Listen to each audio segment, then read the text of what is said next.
Hi, I'm Kevin Matthews, Scottish film fan living in England, and this week, because it's a Tyler special, we watched 4 films with a lot of sex, a lot of sexual content, a lot of interesting gazing on genitals, and conversations about consent and sexual freedom.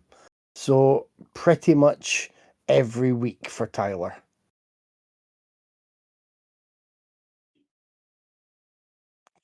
Yeah. Whenever it's a Tyler choice, so it's like he's got a database. It's instead of it does the dog die in this, it's is there a penis shown in this? That's where he picks his movies. Hi, I'm Craig. Film enjoy living in England, and if you guys are, of course you guys are alright with this. I'd just like to dedicate this episode of the show to Coco the doll, who is one of the subjects of Kokomo City, who was murdered soon after the documentary's completion because we live in, as Dave often says, we live in the worst timeline.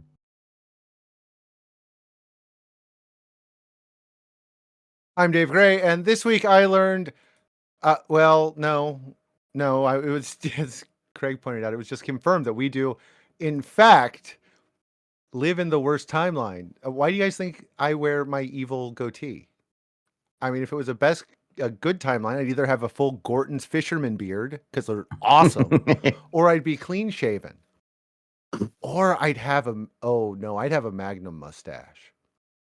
I would have a Magnum stash. You should go. Yeah, but you can have that. You should go with that. No, I don't have mustaches this timeline's anymore. too shit. It's a bad timeline for a Magnum stash. I'll be honest. I want to see Dave in a Tom Selleck mustache though, really bad. I mean, I do as well. Well, okay. Well, maybe this summer. It's too cold right now. To be honest, I thought you'd just grown a normal goatee and it just looked evil because it was on your face. I mean, that's harnessing the evil. That's part of it. I've had a moustache before and I love it. But Stephanie once said to me, I don't care how long you have your hair. I don't care how you do your beard. I don't care about any of that, but I don't like moustaches. Okay. I get what you're saying. Yeah. Yeah. I don't care how you look with no moustaches, please. I'm Tyler Hosley, and fun little fact that kind of goes with our special a little bit. When I was in film school, I tried to get a documentary about OBT prostitution here in Orlando off the ground, and I almost did. I got like 6 signatures. I needed like 7 or 8 to get it like totally off the ground, the permits and all that shit. But my film professor said I couldn't do it, so he didn't sign off on it, and that just totally tanked it. So instead, he got steps instead. So he got steps instead. So fuck that guy. But yeah, you want me to confess something to you? I've mentioned it, but it's been a while. Okay. When I was in film school, I tried to make a documentary about LGBT strippers, but that would have been amazing. Yeah, we lost funding. Kismet. Yeah, my professor wouldn't sign off on it. He just wouldn't do it. For some reason, he did not want me to make a documentary about prostitution on OBT, but it would have been amazing. I was supposed to direct it, but I ended up doing a documentary on veterinarians instead in Sanford, so that sucked, but it is what it is. And this is Raiders of the Podcast. Yay! I mean, just so Kevin should just sign off and leave you to it. I was going to tell them, Craig, that shared interests. to represent the UK, we have also obviously tried to make films with strippers, but it either cost too much money or we were just refused permission. Yeah. Yeah, walking in with a camera and saying I'm a film crew doesn't count, Kevin. Well, you know, it would work if I was Louis Theroux. Well, yeah, Our okay, strippers are very much of the that's a good point. fresh in your drink, governor, from the Simpsons kind of vibe. And I'd watch that. I'm just saying. I would. I would love to pour tea and crumpets all over a stripper's naked body. I'm just saying. That's it. They don't have nipple tassels, Tyler. They just have like the little new string tea bags that have been the wonder of the world for some people. That's what they do. And they watch cricket. Yeah. You're gonna eat a crumpet off her while she watches cricket. Freshen your cap, sir. Kind of turning me on, not gonna lie, but then I think about cricket and then I think about Santa's summer house and it's just over. Then the boner just goes away. That was croquet, not cricket. Oh, okay. You're going to I be get 'em really confused when they say "take off my box" because you're not going to know what it means. I'm so confused. Oh, What? I think we need to get away from this. T, did you watch anything else this week you want to I share? did. I went to the theater and I saw Wuthering Heights. I loved it. Yeah. Emerald Fennell is 3 for 3 in my book. It's beautifully shot, great performances. Jacob Elordi is truly a fucking star. He is amazing in this, as is Margot Robbie. Both are great. But I honestly, I knew right from the opening scene I was going to love this fucking movie. Great film. Great film. A lot darker than I was expecting. I love the direction she took it. And yeah, I am going to go see this one more time theatrically before it leaves theaters because, yeah, it's that fucking good. I love this movie so much. And besides that, I watched the new version of Silent Night, Deadly Night, starring Corey Cunningham from Halloween Ends and Ruby Modine. For me, maybe controversial, but I think this might be the best Silent Night, Deadly Night movie thus far. I love that it's essentially just a sweet Hallmark romance movie that just so happens to have someone dressed as Santa killing people that hears a voice in his head, kind of like Venom. Really good. I kind of there is a supernatural aspect to it that I'm like, I wish they didn't do that, but at the same time, guess it kind of worked. But that would be my only knock is that supernatural aspect to this movie. Other than that, it's really good. And there's a whole scene where Billy takes down Nazis at a Nazi rally, and it's kind of amazing. It feels out of place, but I fucking love that entire sequence. It's really good. But yeah, I Wait. really liked it. Wait, what? Yeah. Billy That- goes to a Nazi rally and just starts taking out Nazis. Nice. Okay. It I mean, is. that's cool. I just didn't expect it. I'm always, don't get me wrong, I'm always on board Nazi murder. I was going to say that tonight anyway, but I did not expect that at this point. I thought it'd be like 20 more minutes before I got to say that. Yeah, no, they added a Nazi murder spree in Silent Night, Deadly Night, and it involves machine guns and axes, and it's kind of crazy. But Yay. but yeah, I really like that movie a lot. God And damn it. I wasn't going to watch that. Now I am. Now it's like top of my list. it's good stuff. It's fun. It is a fun movie. Like I said, it is essentially just a Hallmark movie with like gore, but it's good stuff, and I enjoyed it quite a bit. And that's me. This week, I watched two very different bonus films. I saw the 2020 romantic comedy horror A Ghost Waits, which I know Kevin has seen this also. I really liked it. I really liked that. Yeah. Yeah. I don't think I liked it as much as Kevin did. What was that? I'm sorry. No, carry on. I'm just going to see if I watched it because I think I did. You'll like it if you haven't. It's cute. Handyman's tasked with cleaning and inspecting houses for a property management company, and in his latest one, nobody can figure out why there's such a high turnover of tenants, and it turns out it's haunted by Muriel. And it stars. It's basically just two people in a room. Jack is played by McLeod Andrews, and Muriel is played by Natalie Walker, and they are both really good. Like they both give really solid performances. McLeod Andrews does a lot of audiobooks, but like they should have better like movie careers. They're so good in it, and they should have better careers. That's all I'm saying. Something I say a lot. This film's It's really adorable. It's written and directed by Adam Stovall, who hasn't done anything else, and he should also have a better career after this. This should have been a calling card that got him other features, but it hasn't yet. It's been 6 years, so it probably won't, which is, I do think he made one other, but it's, I think he produced a film, but he hasn't made another film himself. That's what it is. He should, but whatever. And I followed that up with some Johnny Toe. We all know how much I love Johnny Toe, and this is a Johnny Toe that stars Andy Lau and Sean Lau, just, same last name. Running Out of Time, which is an absolute blast if you haven't seen it. I'm sure you've seen it. It's the movie that has Andy Lau in drag at one point, and I thought, Andy Lau has a fantastic calves. And that's it. That's me. I saw Andy Lau's calves and I saw hookers, and that was it this week. Nice. And I had seen that film, and adorable is the right word. It was just very, very, very, very, very cute. I grabbed the Arrow box set of both films, so I was happy to click that open. And I agree. It should have gone on to bigger things, because it must have cost nothing to make. It must have made a profit. So I don't know why they nothing used come from him. I don't know. It's just stupid business. Yeah, it really is. Like, things that don't make any sense to me all the time, but whatever.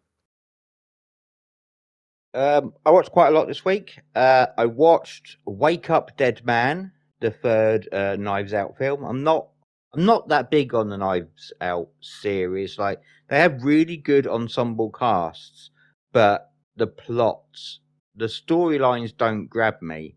This sort of goes the other way, because it has a really good supporting cast. It probably has like the best supporting cast of the series, but they're not used well. They're just kind of red herring window dressing throughout. It's basically just, it boils down to Daniel Craig's detective and Josh O'Connor's priest, and Craig really takes a step back and kind of just lets Josh O'Connor take center stage, just kind of carry the whole thing, which he does easily.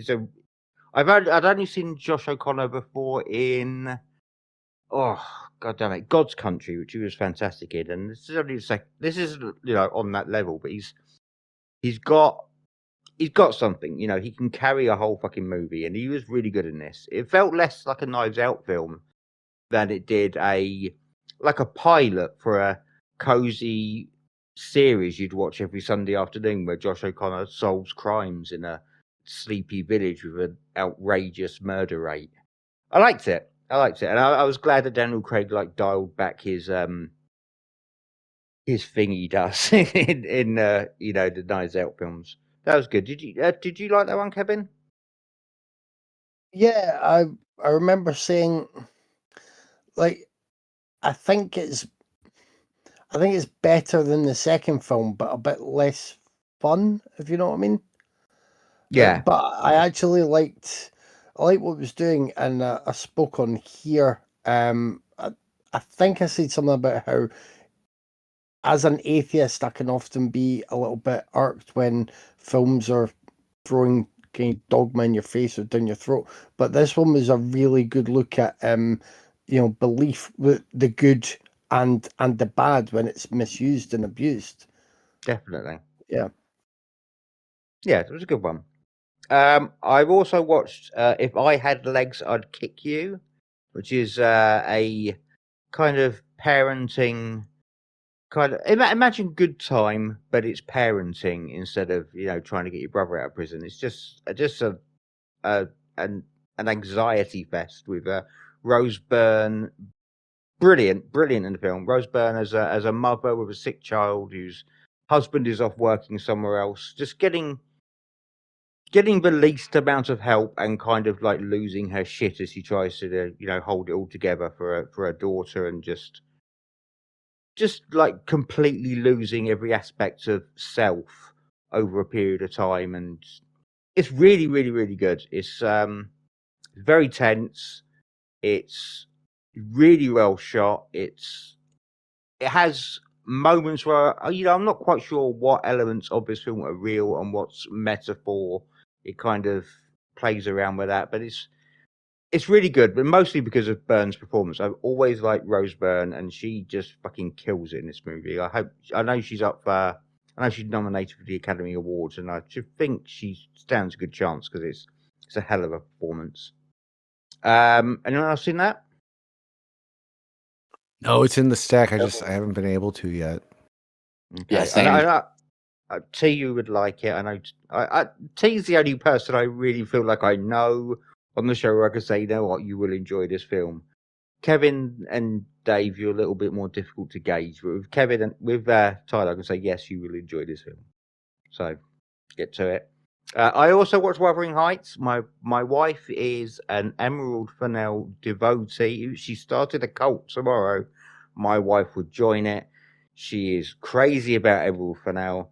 She already loved Wuthering Heights, so she has been chomping at the bit for, I was going to say weeks, but months, just waiting for this film. And I was looking forward to it too. And yeah, I had I just had such a great time with it. It's a beautiful looking film. Like, in terms of the cinematography, the sets, I've watched YouTube videos about the sets and the creation of them, and the level of detail is obscene. Like, it's just absolutely beautiful. It looks like an old kind of 50s Technicolor like dream. It looks like, sort of thing that Powell and Pressburger would make. It's an absolutely stunning looking film. But I really got into the story as well. I with Tyler, I think Jacob Elordi is the real deal, and he is only going to get better. But I also thought Margot Robbie was fantastic. I need her to play Bette Davis at some point in her career, because there are a couple of moments in this film where her eyes open real wide and she looks real crazy. I'm like, oh fuck, that's Bette Davis right there. So yeah, I really like Wuthering Heights. I thought it was pretty wonderful. I know it removes quite a significant chunk of the book, but I like the direction it went in. I watched The Draft on Shudder, which is an Indonesian meta horror comedy. It's got such a good setup that I wish I liked it more. Like, it's a Kevin 7, but I could have seen it really taking off, really like flying with its concept. Concept is bunch of friends go to the woods and stay in a little cabin in Indonesia, and at some point realize that they are characters in a script, and not just characters in a script, characters in a bad script, but it's being constantly rewritten due to the demands of a producer. And they're just trying to survive the constant revisions of his scripts. And it's such a fucking good idea. And the film is just kind of middling. And it's a real shame. I mean, I can imagine being the director and thinking, oh my God, I got a fucking great idea. And just not really being able to take it where it needs to go. There are some really good moments. I won't go into it in too fine detail, but there's a scene where the protagonists are saved by a phone call where the producer says they've had to cut the budget, and it saves the lives of their characters, which is really clever. There are lots of really clever little meta moments in it, but it's not as good as it could have been. But it has such a great idea at its core, but it mostly won me over. I just wanted something a little better. And just one more quickly, I watched a film that Tyler knows well, House of a Thousand Corpses. You've seen that one, haven't you, Tyler? Oh yeah, just a couple times. I hadn't seen it for ages, and I have a bit of a hate thing with Rob Zombie. My love-hate thing can be like, just there's his Halloween hate, Halloween 2 love. That pretty much covers my love-hate relationship with him. House of a Thousand Corpses is one of the ones that I like. Like, it's got some cool visuals. It's got a really good cast. I love the fact that he brought Sid Haig back into like the public consciousness. And who's the other villain? The main villain, Bill Moseley. Bill Moseley. I like that they got to star in these big movies. Great casts. There are some moments that really like stand out. There's a scene where Walton Goggins and another character just stumble across. They don't stumble across. They open this shed and it's full of murder victims, and this Slim Whitman song kicks in, and there's a lot of death, and it ends with this really long, like, silent pan out before Walton Goggins takes a bullet to the head. That's like a 3 or 4 minute segment of the film, which is just really inspired. And yeah, I think this is Rob Zombie at his most Rob Zombie. And then I think after this, he had some difficulties gauging where he could go or where he should go. But this is like, Rob Zombie on film as Rob Zombie as he gets. I think I like that one. You like that one, Tyler? I love that one. It is my favorite movie of all time. Yes, I do. Yay! I would love to go to the cinema and watch that with you. It would be the most fun. I would be watching the film. I'd be watching you. I just saw that in theaters. What was it? 2 years ago on its 20th anniversary release. So yeah, it was amazing to see that on the big screen again. It really was. Nice. I'd go and see it on the big screen as well. I'd enjoy that. I was going to ask you something actually. Like, is the version that we've all seen, is that all of it, or is there excised footage that we have never seen? According to Rob Zombie, there's a ton of excess footage that exists somewhere in a vault that will never probably be seen because it's owned by Universal. But yeah, apparently they gave him like reshoot money to film that whole Dr. Satan ending under the in his lair down there. That wasn't even in the original script apparently. So I'd be curious to see. I'd be curious to see what the actual original version of it is, because I know it exists. I don't know if we'll ever see an unrated cut of it. It'd be amazing if they was, but I would love to see that. But all I remember was like when it took a while for it to get its first release in the UK, and I thought maybe it had been like cut quite severely. I wasn't sure. What happened was it was a Universal like picture, and then they dropped it. So Rob Zombie had to buy it back and go sell it at Lionsgate, which is why it took like 3 years for it to come out. Okay. Oh, cool. Well, I'd be interested to see, some sort of, director's cut or work print cut or whatever. We'll see. Probably not, but we'll see. But yeah, that's me for the week. I didn't really get any homework in. Sorry, Tyler. I was going to try, but I didn't manage it. I did, however, have quite the mix of. There's a few other main titles. I finally watched Margin Call, and a lot of people have mentioned Margin Call as a really good film for many years. It was out in 2011, and it's kind of about the day of the realization of the 2008, I think, financial crisis crash. So everything's shown in this building that is one of the sort of big banking buildings. Now, Margin Call is really good in terms of the script covers everything. You have one character saying to another, explain it to me as if I was a small child.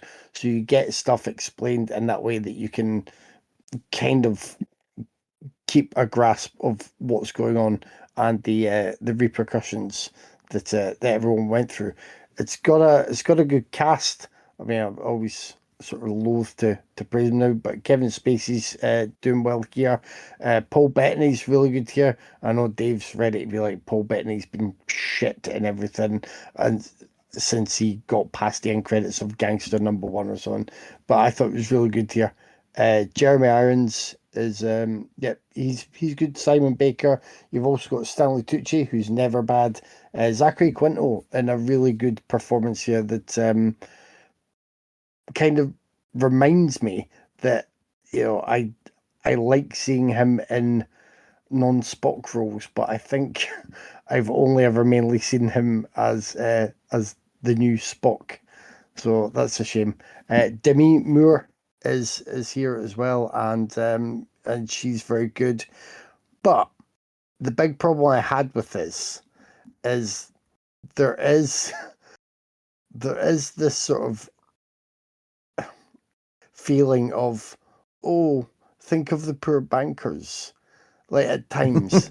I don't think it's really meant that way, and it's not absolutely like overtly done, but then it can't be helped because it's showing events unfolding from inside one of the big buildings where it was unfolding, and people have already been let go, and there's a sort of change of guard, and then they're going to be picking like whose head goes on the spike and all that, and they're still getting the big payoffs.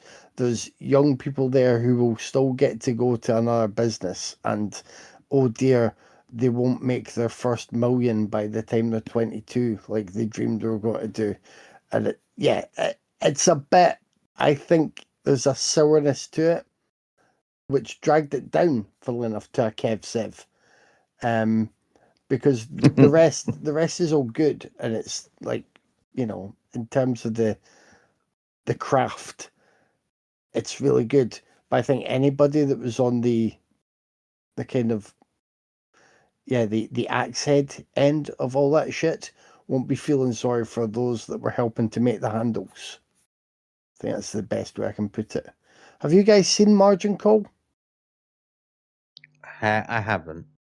I have But I not. will say No. that I'm No, I not haven't. accepting Kev Sev. I'm not accepting that. Oh, I'll accept Kevin or Sevin. right, okay. I get used to that because that's how Vicky says it when she mocks me. If we watch a film, like, did you let it, babe? And she goes, "Oh, Kev Seth." I was like, "What?" So, Okay, no, I that, will allow it. No, I know that. that's wormed its way into That's my where mind. it came from.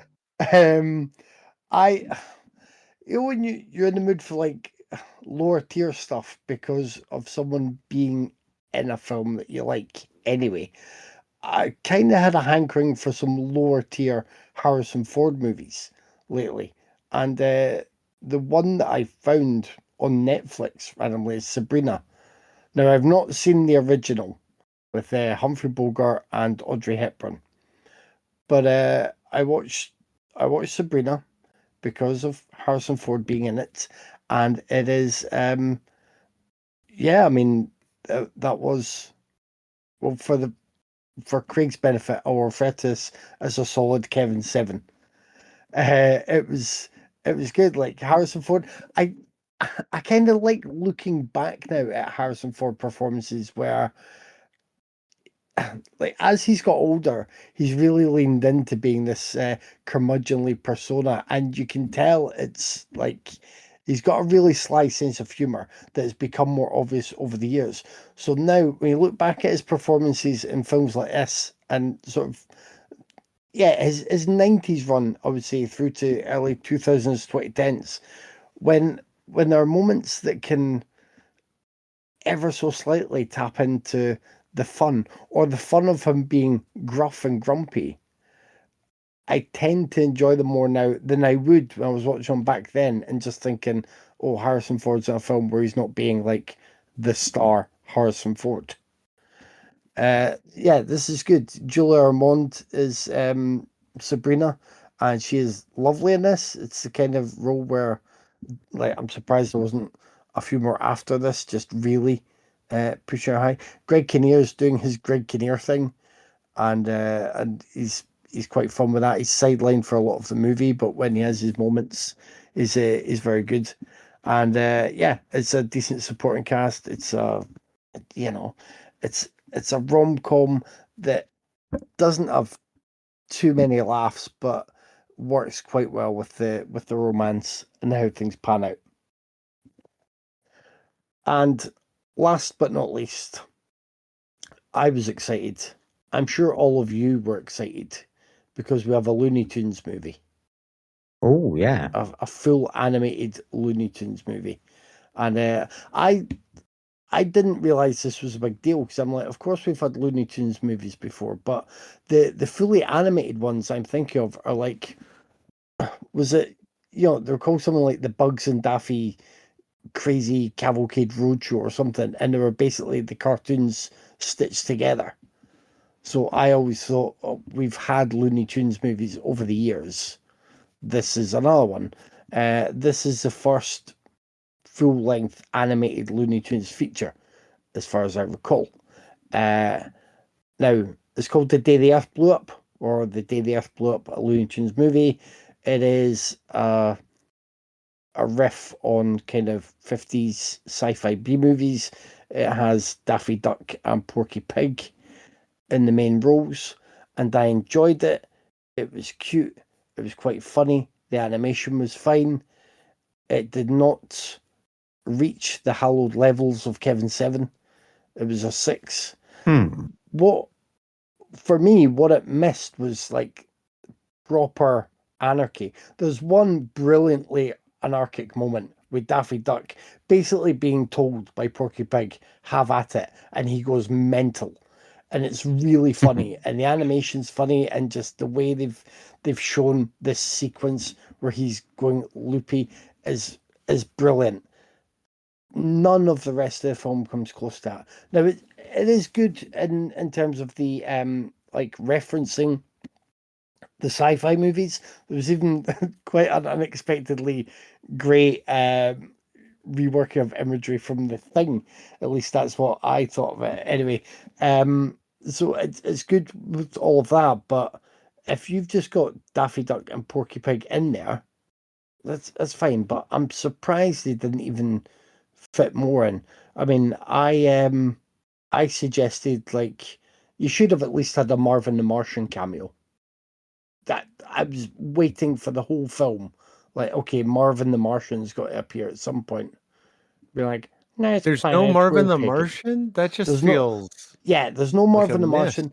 And you know what I thought? Now, and this may be silly, but like, you could have had Duck Dodgers, and you could have had Duck Dodgers as Duck Dodgers, and had Daffy and Duck Dodgers in this whole identity switch thing. Like, that could have been a part of it. No Tweety Pie or Sylvester, just mucking things up. Even Pepe Le Pew. You've got a potential alien invasion. Make use of Pepe Le Pew. Get an alien, paint it black and white. Pepe's on the case. So Yeah. I was just like, I was disappointed that they didn't. It felt like they didn't think to go all out and We haven't even fully mentioned Bugs. Is Bugs push. Bunny's in No, it? Yeah. no, there's no No, bugs. No. that's insane. Yeah. Like I could understand not everyone being in it. Maybe Roadrunner and Wile E. Coyote wouldn't really fit. Maybe Yosemite Sam wouldn't, have a part. Although, again, a nice cameo, seeing what happens when aliens try to take over some of Yosemite Sam's territory would have been fun. But it is just Daffy and Porky, and they're fine. And as I say, it's cute, it's good, but I don't know. Like, and it was probably hard work to get all this done. In fact, I say probably it would have been hard work to get all this done and get it all right, and all of the artists that worked on it. So maybe again, there's a factor there of getting all of the characters in, and maybe main animators for different characters and filling the screen. I don't know. It works good for what it is, and it's cute, but I built up in my head, a Looney Tunes movie. And I knew, with the advertising and stuff, it was Daffy Duck and Porky Pig in there as my roles. I'm surprised they didn't have like a few other tangents or just a few other ideas that had it more in the Looney Tunes world than in a sci-fi B-movie world that happened to have Daffy Duck and Porky Pig in it, if you know what I mean. And I watch it anyway because Daffy Duck is my favorite animated character ever, and maybe Yes. even like my favorite comedic character ever. I fucking love Daffy Duck, but no Bugs Bunny. That's wild. I love how he does I wouldn't be able to do it now because we're recording. I would just screw it up. But his mad laugh, when he's doing like when he's going absolutely nuts, is Daffy Duck. And for anyone listening, it Wait. sounds nothing like that. But there's a mad laugh. So Daffy Duck would win in a death match against Alan Partridge for your affection? I feel like Alan Partridge is a descendant of Daffy Duck. I feel like the what would the word be? Was the narcissism? I feel like Daffy Duck is the beginning of like comedic narcissism, and everything else is like a child or grandchild of Daffy Duck. So yeah, maybe. I think Okay, the I mean, cartoons where he goes to war with the animator are just the greatest things I've ever seen. I I'm mean, not if we, arguing. I'm not disagreeing. I was just wondering where you stood on that if matchup. we could That's Yeah, all. put this to the but I do test, love Alan. Like yeah. if we could have a skit where Daffy Duck is just walking through some territory and Porky Piggy's going Dan, Dan for 5 minutes, then we could really test that out. Good. I do wonder what must have I happened would with the watch voice that. over the years, because whoever would have voiced the Daffy Duck of my youth, I assume is long past. Yeah, The voice Daffy work Duck here of is your great, by the way. Sorry, Dave, you've got the intel on the voice actors. yeah. So of course, the Daffy Duck of your youth was the original, the man himself. But That the Mel, current one, yeah, Yeah. Mel blank, Blank. yeah. But the current one was Eric Bow. I'm gonna say it wrong. Bazawa. He did both Daffy and Porky. Excuse me. He does a lot of voice work. He did Fozzie and the Muppet Babies reboot.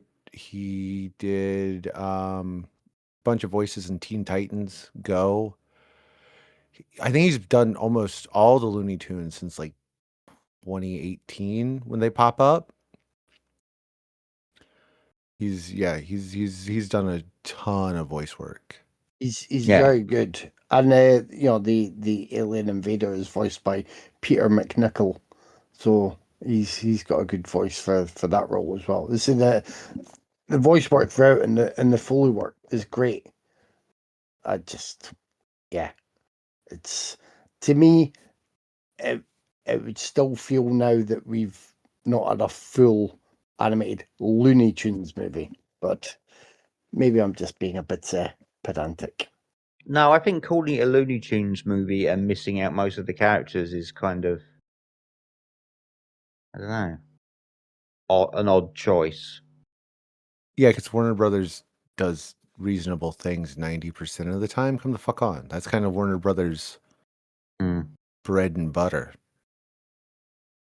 Love how Dave just chastises us like the idiots we are. We're just trying to politely tiptoe around a film topic. Dave's I'm like, just yeah, saying, you let's. fucking idiots. I didn't say that. I didn't insult y'all. I'm That's saying what you were thinking. I was not thinking that. I was thinking every board of directors of Warner Brothers under my lifetime is fucking idiots, but not y'all. Damn. I said something silly, Daddy. Spank me. Oh dear. Wow. Okay. that What a should stop segue. him for a bit. I need to move on now. Yep. Yeah. This week, thanks to Tyler, we watched the 1976 erotic war drama film by Tinto Brass, Salon Kitty, the 2011 French drama by Bertrand Bonello, House of Tolerance or House of Pleasures, originally La Apolloniade Souvenir de la Maison Close. I don't know what that translates to because my French is even worse than my English. The 2022 Persian language crime thriller that's actually I think it's a Belgian co-production. It's weird the countries that produced it. It does take place in Iran though. Holy Spider and the 2023 American documentary film directed, produced, and edited by D. Smith, Kokomo City. Hey, Craig.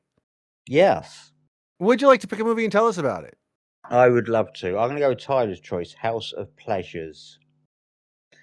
This will tell you a little bit about how much of a snob I can be occasionally, because I was thinking to myself, I'd seen the poster for Tyler's pick, House of Pleasures, And I thought, what dark corners of the internet am I going to have to search through for House of Pleasures? Like, I'm going to give my computer all sorts of illnesses. It's one of those films that makes me glad that my identity is not worth stealing. But then Kevin said, no, House of Tolerance is on Mubi. And then the little snob in me was like, oh, Mubi, eh? This might be a bit more, a bit more to my taste. And yeah, it's definitely at the movie end of the spectrum.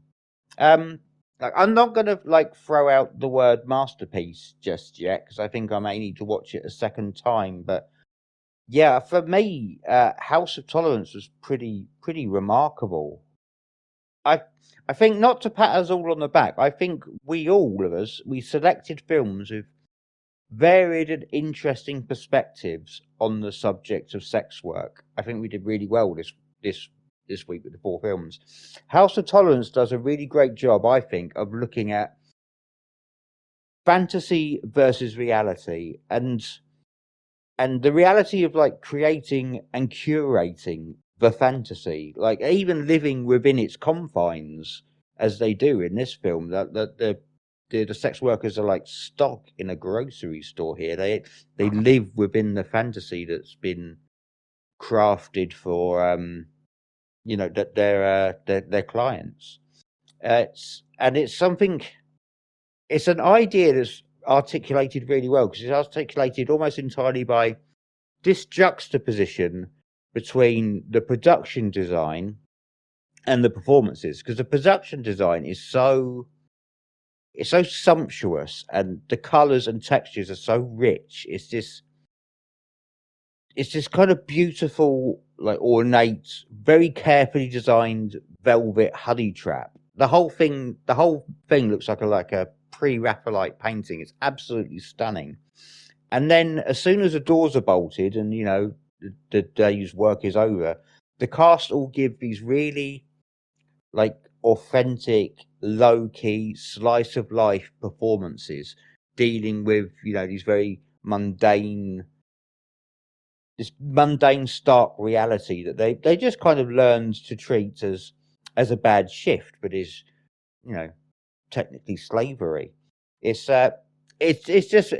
very smart the way they work that juxtaposition through the film. Cinematography is gorgeous. Like the camera work and editing, they really complement each other because you get all these slow, kind of languid, long takes when everything is calm and everything is serene, and then you get this really jagged editing when you have these brief, almost Lynchian bursts of horror and violence just occasionally, where it changes up that filmmaking in a way that's jarring, but not in a filmmaking sense. It's really, really good. The score, the soundtrack, excellent. There's a lot of this kind of weird, kind of stark droning score, when he's the Lear as a doll scene, which is really kind of horrifying. It has this really great droning score, but also it has these kind of anachronistic music choices, and then anachronistic music choices can really rub me the wrong way. They can really bug me, but they really, really work here. I think partly because the film suggests a timeless nature to the story, so it kind of works. And there's a blues track that pops up a couple of times, which really works within the the context of the scene. But it's the wake scene. There's a scene of a character's wake soundtracked by Knights in White Satin, which is fucking incredible. That scene was absolutely beautiful. That song always makes me ache, but with the context of what's going on the screen, fuck, it just really made my heart ache. And it had another really smart editing choice in that moment as well. The way the song kind of briefly and abruptly cuts out of the film because it takes the perspective of a character who's kind of numbing themselves with opium. So it just vanishes for a second. I think the editing is one of this film's secret weapons. It's very, very smartly edited.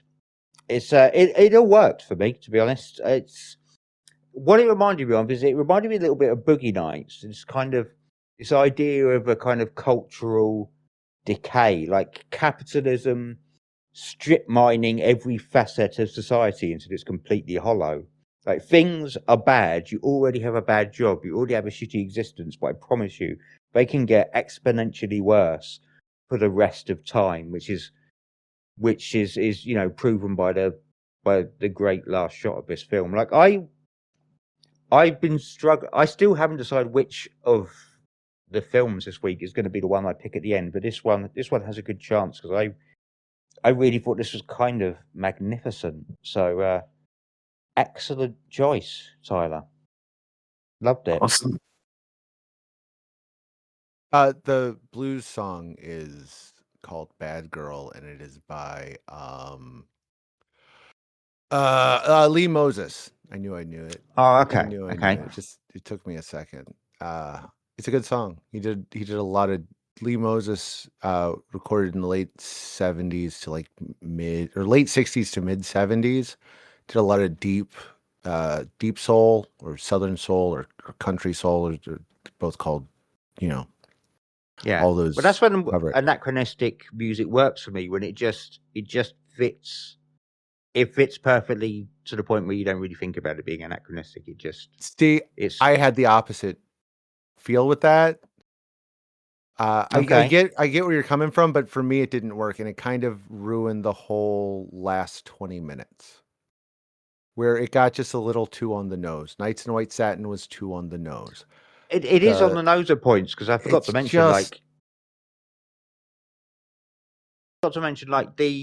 the stuff like the panther, the panther that's been domesticated. Like that stuff is very heavy-handed, but I can't let it go, because it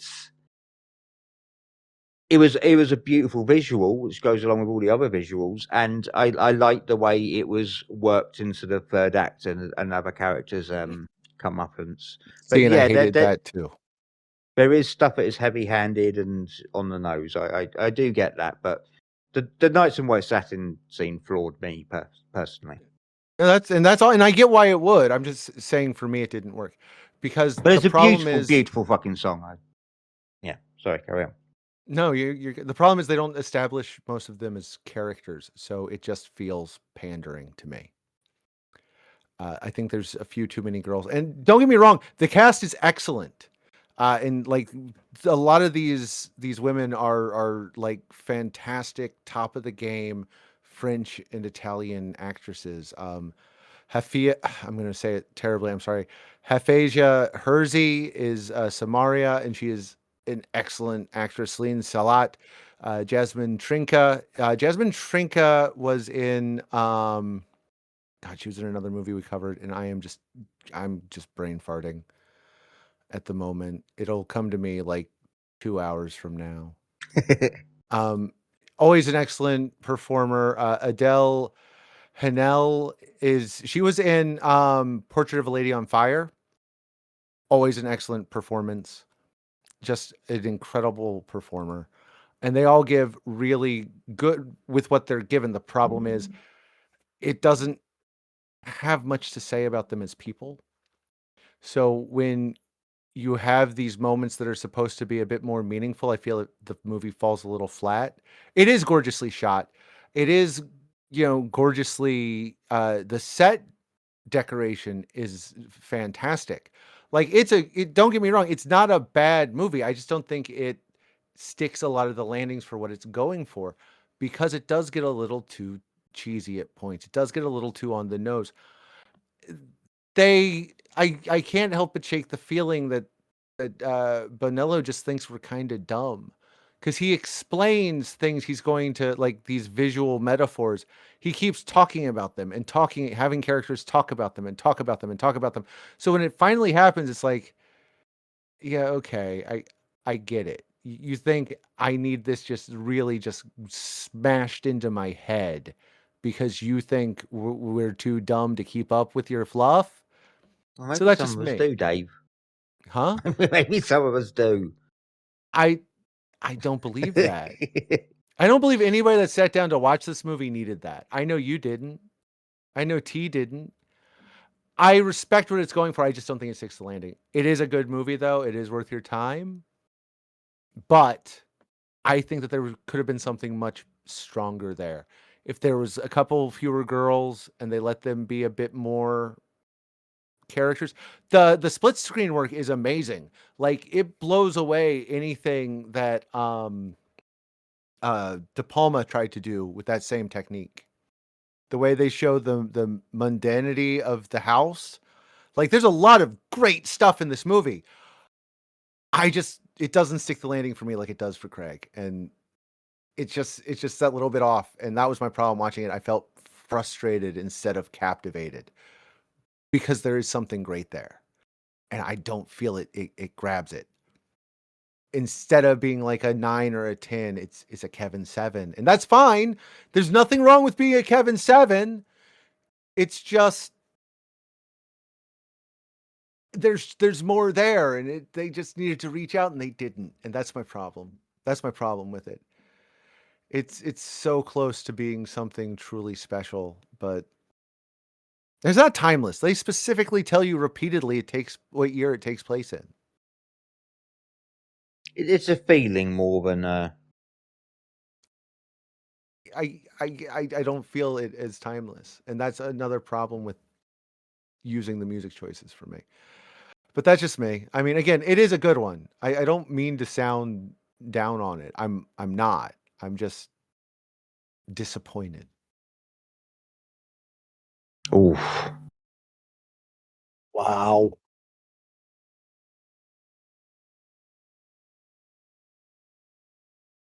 Dave's not angry, he's just disappointed. Look, there could have been something truly special there if they gave Samara a little bit more, so when she's reading the paper, it lands better. But instead, it's just it doesn't. It's empty. It's making eyes at something deeper that about their world, but it doesn't stick the landing. It just doesn't. It's just there. It's a weightless moment that has anything that works at all because of the performance, and it is a good performance. The performances are great. I'll be interested to know where you land on Vanillo's later works, because a lot of people really liked The Beast, and I really didn't. I thought Coma was bad, but his stuff like House of Tolerance I like. There's a really great short he did called Sarah Winchester Phantom Opera. I think it's a dance piece if I remember right. And then Zombie Child was a feature back in 2019. Like I recommend all of those, but a lot of people were praising The Beast when it came I out loved a it. couple of years ago. You loved it, did you? I I just did. see that didn't work for me at all. And you know, I'm ready to love anything that Leah Sedu's in. So she was in that one. That was I didn't was realise it was the same director, but yeah. he's obviously got Lynchian influences because they were in The Beast as well. I didn't love The Beast. It's fine. I didn't love it either, but you know. I side more with Craig's opinion on this one. I agree with him on this. I really like this. I keep forgetting we've had this conversation multiple times now over the past few weeks. I think I saw this and then said to Tyler, "Have you seen this?" I can't recall if Tyler had or not, but I was happy to feel like I discovered it anyway. Certainly a pleasant discovery for myself when I saw it a while ago. It's I mean, it's just really, really well done. I just agree with Craig on everything about the technical side of things. I think the performances are great, particularly Alice Barnell, who plays Madeline, which could have been like I think that role could have been very different. It could have been someone who became like absolute set dressing and or just a blank sheet to be projected upon by others, and it's not.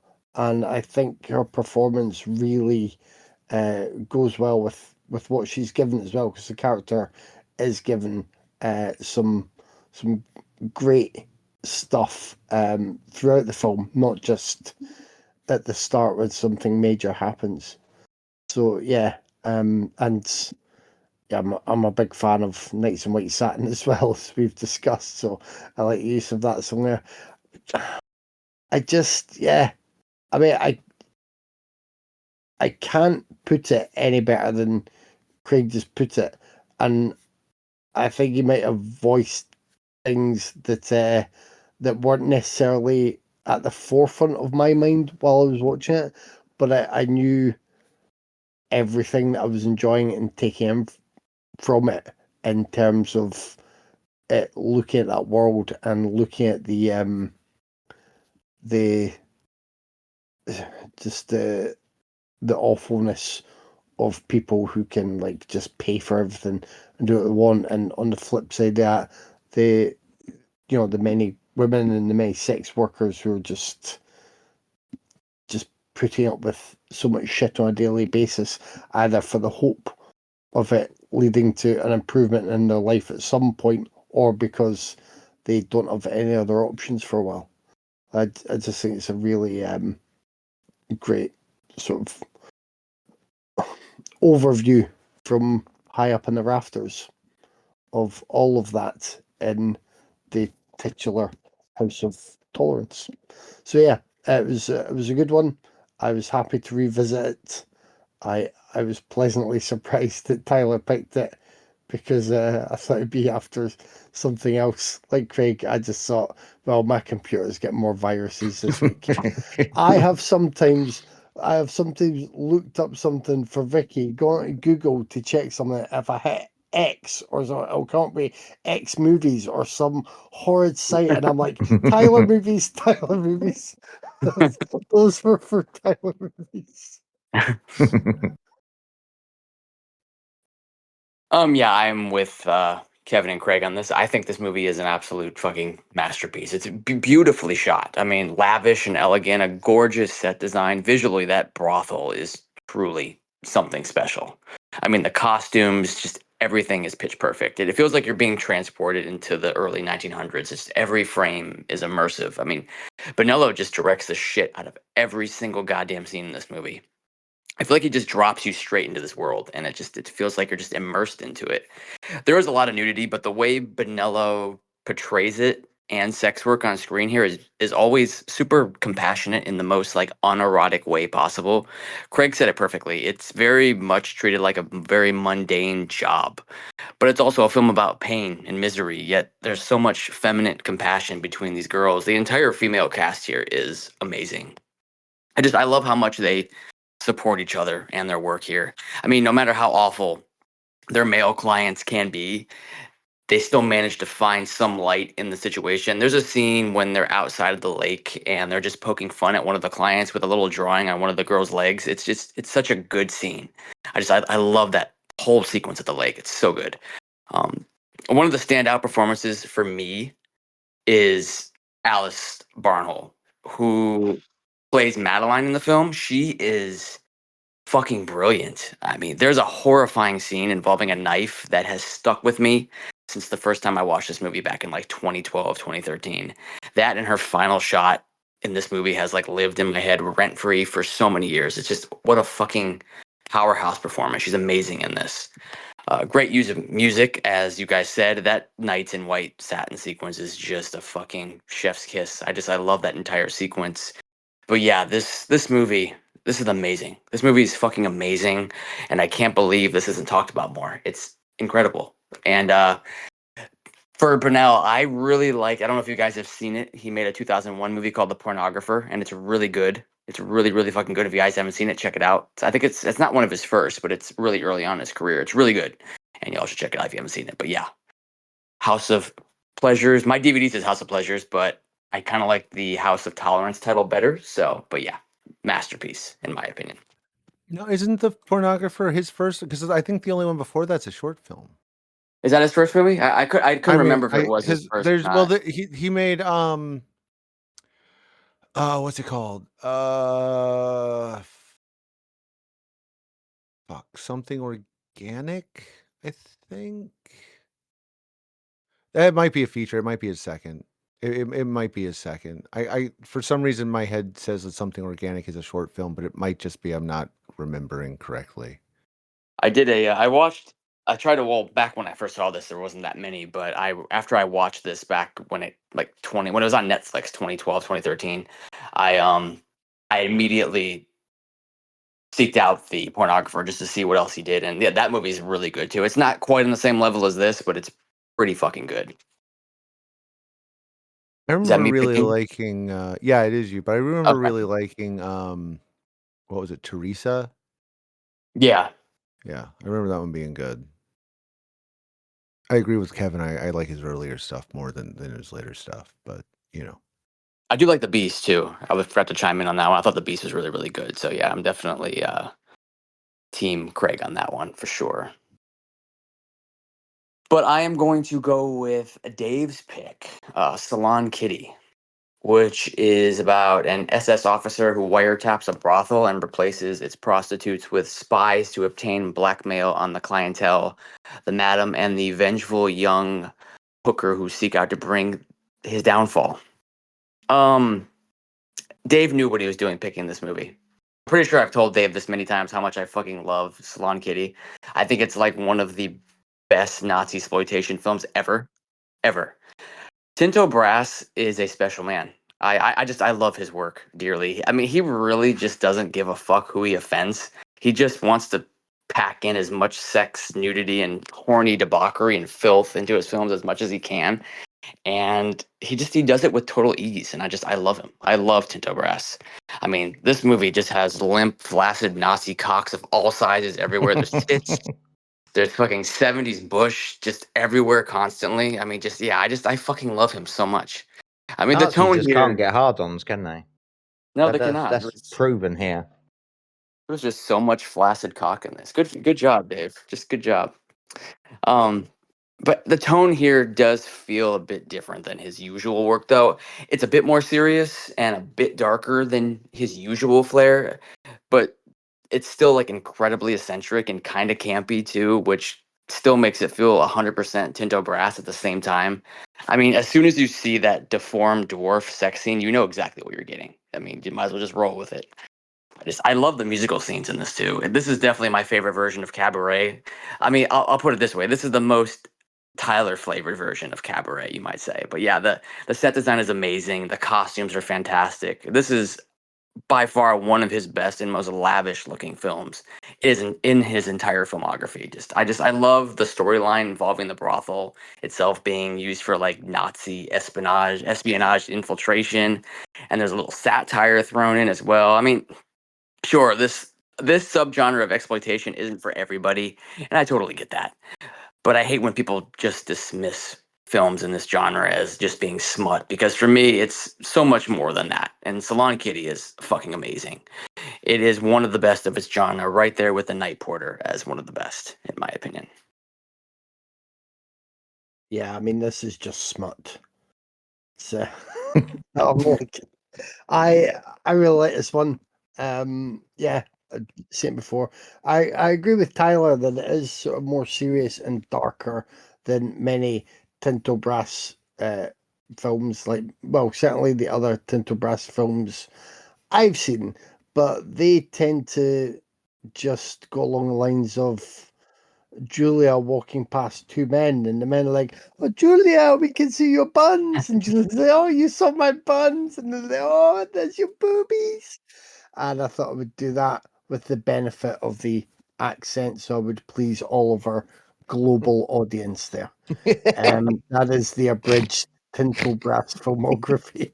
So, so, like, if folk have watched those and then think, "Oh, Tinto Brass with some cheeky buns and busty action with Salon Kitty, I'll watch that," they are going to be in for a shock, because this is more in line with The Beast in Heat, like Ilsa the Wicked Warden, and other many favoured titles that Tyler keeps in his little black book. Um, it's yeah, it's wild, but it is like it is a good film. It's well made.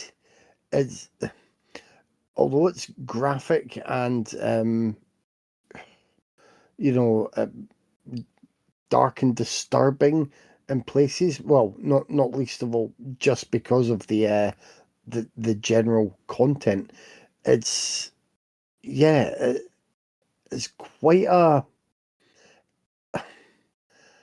I don't want to sort of oversell it or overpraise it, but it is quite a sort of thought provoking piece as well, because of this idea that right, you've got the Nazis here who think they're kind of above reproach anyway and think they're untouchable. So that is one aspect.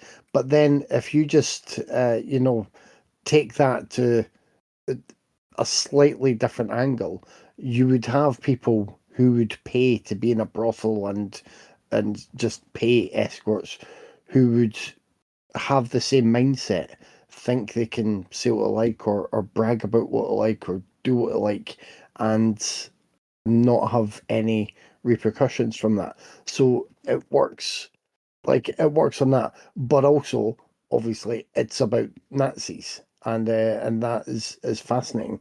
This, I mean, I made the joke when I posted about this on Instagram, but this really is a kind of flip side to Cabaret, and it, in a very different way. It's like I would say it's equally interesting and fascinating for those who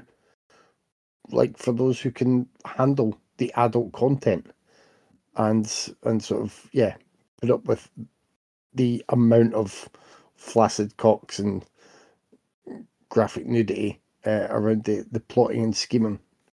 It's really good. I mean, there's clearly never a dull moment. I forgot this thing runs at just over 2 hours, and it doesn't feel like a 2 hour plus movie. It I don't think it drags. Um, I think the pacing works really well for just it's. I was going to say it's not quite episodic. There are little bits here and there that don't necessarily have to be there, and you get moments that, if you just mention them out of context, they could feel like they could be pulled from any Nazi exploitation film.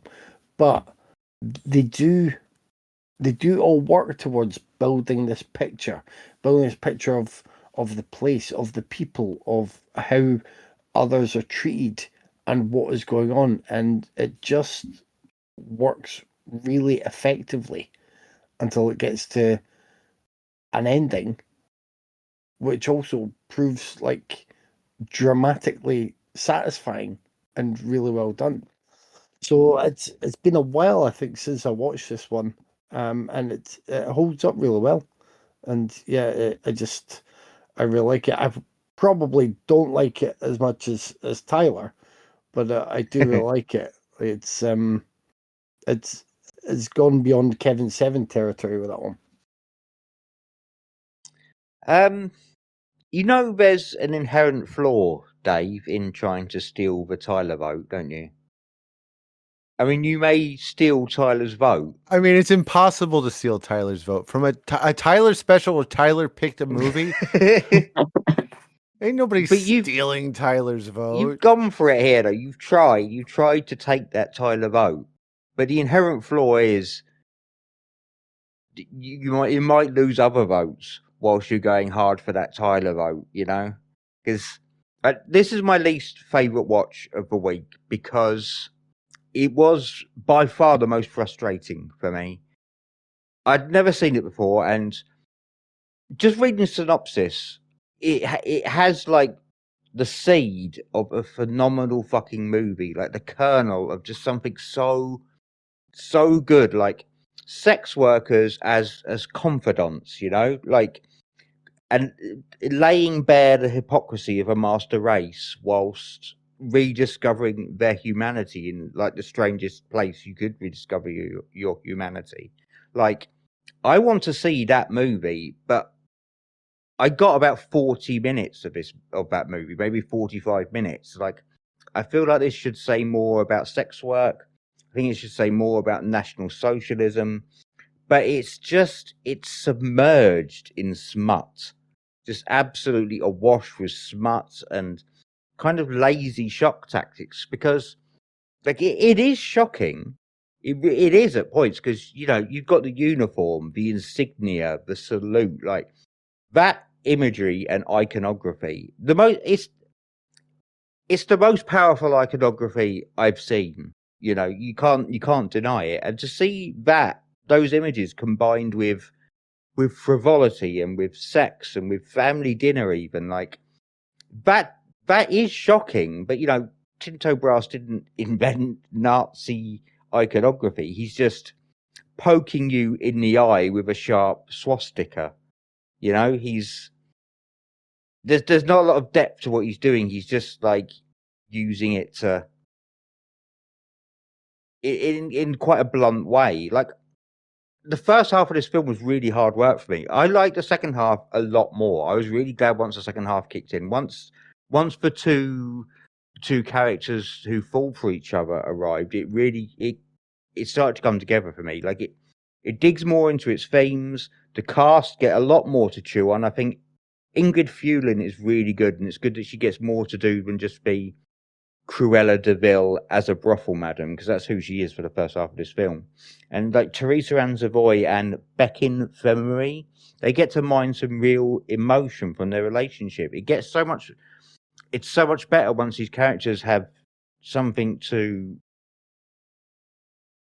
that helps them evolve, And there's some really cool imagery in that second half. Really, really good stuff. Like that Hitler speech that's projected onto that naked woman is an absolutely astonishing image. Like there's really, really great stuff in the second half of this film, and it really starts to become the film I wanted it to be. But even then, like I've got issues with it, because some of the filmmaking is just straight up bad. Like this is one of the worst lit movies I've ever seen. The lighting in this movie is fucking atrocious, and the musical numbers, which were fine, they are so badly staged and horribly shot. Like they're filming entire music numbers from the waist up. I mean, that's a great way to capture 50% of a song and dance number if that's something you want to do. But I don't know why on earth you would do it. Like there's some bad filmmaking here, and it sours even the bits the second half of the film, which at its core I really enjoyed. Like there's a lot of stuff that I like I say, mostly in the second half. But I think Tinto Brass is way, way too focused on being provocative, capital letters provocative, for the sake of being provocative, rather than anything with any like meaning or depth. And the only thing it really provoked from me is just a slight frustration and annoyance that it wasn't as great as it could have been. So I don't know, on the scale of like doing bad taste shit for giggles, like you got John Waters at the top, because of course you do, and you got Tom Six at the bottom. I'd put Tinto Brass somewhere around the middle. He's just a bit too. He's just a bit too pleased with himself, and there's large portions of this film where he feels like he's just pissing about for his own benefit, and it just takes away from the stuff that really works. Like I would love to see this film remade by. I can't even think who would want to tackle this, but there's somebody could make a great film with that central concept. But I would just minus for smut and the smut and the foolishness. But like I say, I did really like the second half. I just wish it was the movie that I had in my head, having read the synopsis. I really like Salon Kitty. I mean, it is not high class art, but it is a fun watch. It has a solid plot arc, based on an interesting actual thing. I really like Helmut Wallenberger as played by Helmut Berger. See, I can't believe none of you guys pointed that one out. He's almost like the most Nazi-looking man ever, except there's another man who looks even more like a Nazi than him. But the guy who he's the looks even second most Nazi But the person. thing is, the guy who looks even more like a Nazi is, I think he's Albanian. Oh. So, you know, as a fun little, as a fun little aside, the most Nazi-looking guy wouldn't have counted for the Nazis, so that's fun. Ingrid Thulin is really good as Kitty. I really like Teresa Ann Savoy. No, I'm sorry, the Albanian guy was the pilot. I always get all the background guys confused because they're all, you know, Oh yeah. vaguely German-looking gentlemen who aren't Helmut Berger. So, you know, and the one Italian. I enjoyed it. The performances are good. There's some fun little thriller bits. The sex scenes are interesting. The number of times, like, I never would have thought about how often Nazis integrated the Fuhrer into their kinks, but now I have, and I learned things. And it takes 15 minutes before you finally see a breast. There's like 80 floppy dicks before that, and there's nothing wrong with that. I'm not saying ew. No, you know, that's fine. Yay. It's just usually it's the other way around. So I'm actually going to give Tinto a little credit for his restraint in the first 20 minutes, because then it's gone. There's no restraint after that. I mean, Craig's absolutely right. This is just running through a hedonistic wall. The one negative for this movie, I think, is Wallenberger's wife Herta is played by Tina Almont. Almont? She's French, so it's probably Almont. Who is like excellent. She is a heck of an actress, and she is just woefully underused in this film. But besides that, I think it's a blast. This is actually our second Nazi sexploitation movie that is just all, you know, dicks and tits. And it's been, God, how long has it been since we watched? I'm just totally brain farting. Nazi Love Camp 27. Shit, that was a like long while. It's been a long 2018. time. Yeah, that was like in our first year or so, year and a half. It's been a long That was the time. one I picked with the testicle thieves, right? Yes. My girlfriend at the time wouldn't watch any other movies with me after that. Understandable. I mean, you know, I did ask her to watch. I mean, that is on me. I was like, "Hey, well, you want to watch this movie with me?" And she went, "Yes," and I went, so you know that is on me. Anyway, I really like Salon Kitty. I think it's worth a watch. I know some folks might be like side-eyeing me, Craig, after I didn't love House of Tolerance, but I'm saying, you know, Salon Kitty is a great time. I'm not saying it's a work of art. Don't get me wrong. I'm just saying it's an enjoyable little yeah. Nazi fuck film, and if it's that's what you want, It's all with subjective. yeah, I mean, sometimes that's what you want. I don't judge you for it. I'll squeeze in a couple of things quickly. Oh yeah. First, just to do with this film, like, it was interesting to see the almost religious fervor of the Nazis and the far right, because it's not something I ever see. Like, all I've known since being young is that all political parties are shit, and we're not very excited about voting for them, and we'll just kind of, you know, we'll pick one, I guess. So to see that level of fervor for a political party is kind of, and considering who they were, is kind of wild. I've never seen anything quite like it. And the other thing is, Tyler, don't pick the night porter anytime soon. Okay. Because when I get to pick the next special, I'm going to do. I'm going to go with Dirk Bogarde films, and I know you'll just want to pick the Night Porter for that. I will save it for that. So this is actually a tough choice because my two favorite films this week were the last two left. So because I don't want to take the hard job of discussing Kokomo City, I'm going to go with Holy Spider, which is a 2002 Persian language crime thriller, co-produced, co-written, and directed by Ali Abbasi, who also did Border, which is excellent, and the 2024 Trump mocking biopic, The Apprentice, which is also really worth your time. It stars Mehdi, and I'm gonna say this so wrong, and I'm so sorry, Bajistani and Zar Amir Abrami. As Bajistani is a serial killer based on the real Saeed Hanai, who targeted street prostitutes and killed. The real one killed 16. I believe the fiction, what was it, 17 or 20? They mention a couple, but I think they try him for 17 in the movie. The film is about a female journalist investigating the murders against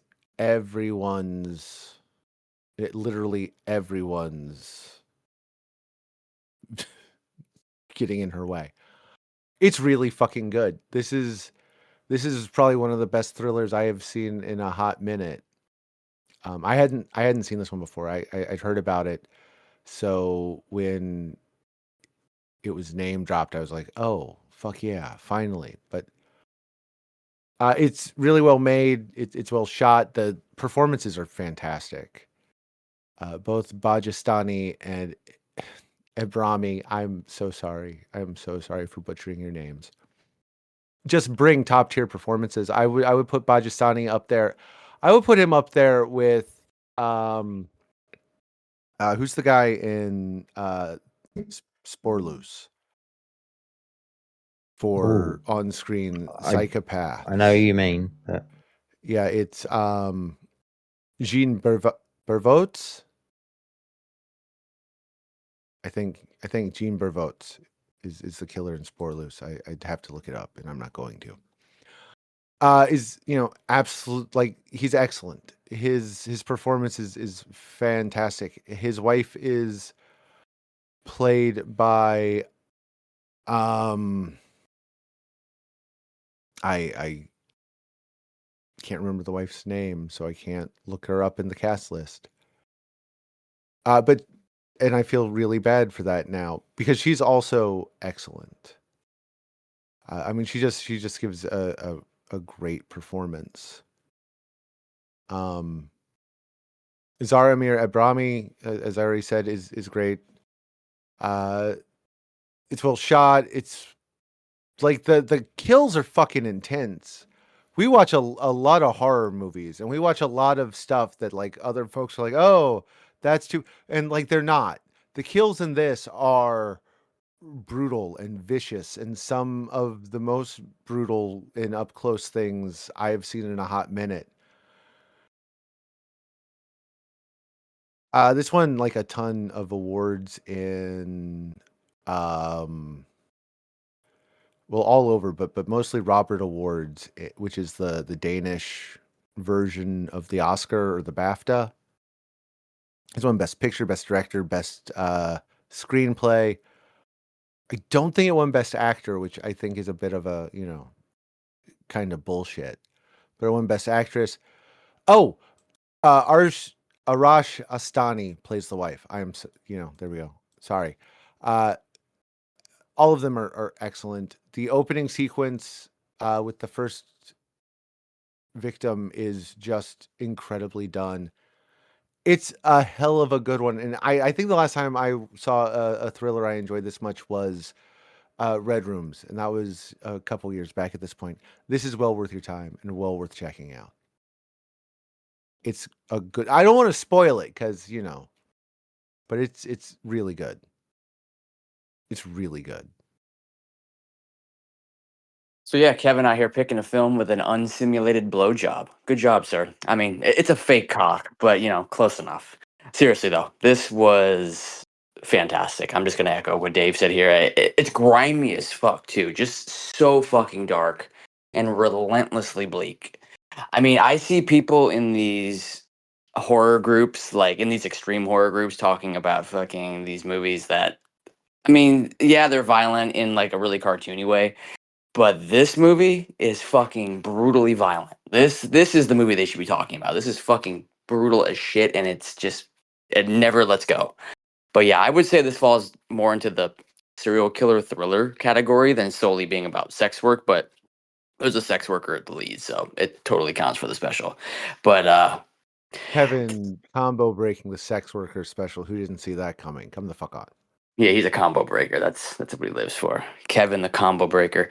But I mean, there's a lot of other stuff on display here too. I mean, there's Iranian patriarchy and religious conservatism and just how people can be so swayed by the religion that they feel it's right to commit such awful violent shit because said person wants to cleanse the streets of, like prostitution and stuff. It's fucked up and stomach churning, and it makes me hate religion even more than I already do, but I won't get into that. This movie goes fucking hard. It's just the lead performance is fantastic. It's well shot. I mean, the lead in here is, I can't express it enough. She's amazing, like incredible. It's a fearless performance. She just fucking brings it. But yeah, this was really good. I had not seen this. This was the first time I watched this week, and I am happy I did. Good pick, Kevin. Yeah, this was really fucking good.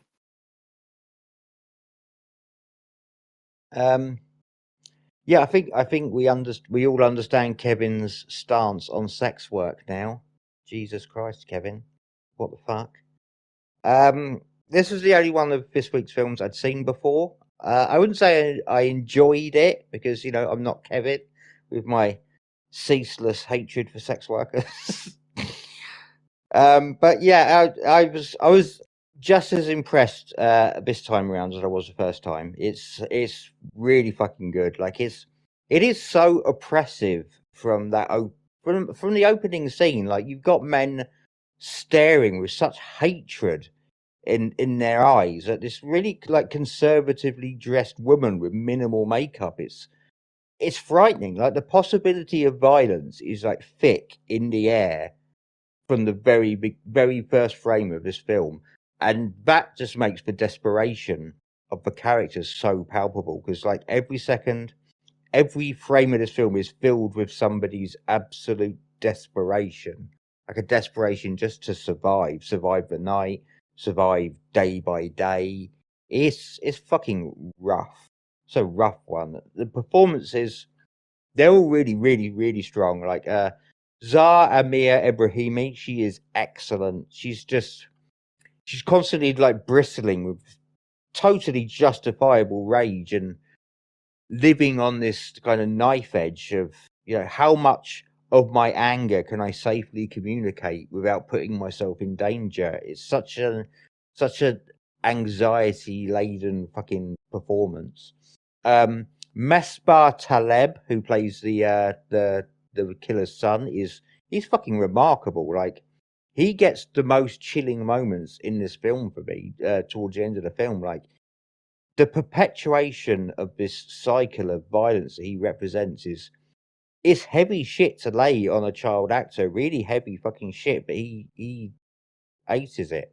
And like Dave said, Mehdi Barjestani as the killer, fantastic. Like the performance combined with the writing, what they really sell is just what a pathetic and kind of unremarkable piece of garbage Saeed was. I mean, that's the nearest I get to a complaint. It's you put aside like the socio-political elements of the story. The killer in this film is like he's kind of mind-numbingly typical. He's just like another violent misogynist, which is absolutely the point of the film. But it is a difficult balancing act, having an actor like kind of essay this dull and transparent man, but keeping the audience engaged. And Holy Spider manages it, but there are moments where it feels like the wheels could come off, but they don't. So I suppose that's not even a complaint. Like it's more of a compliment. I'm saying it's very well judged because it could have very easily like I say, the wheels could have come off, but they don't.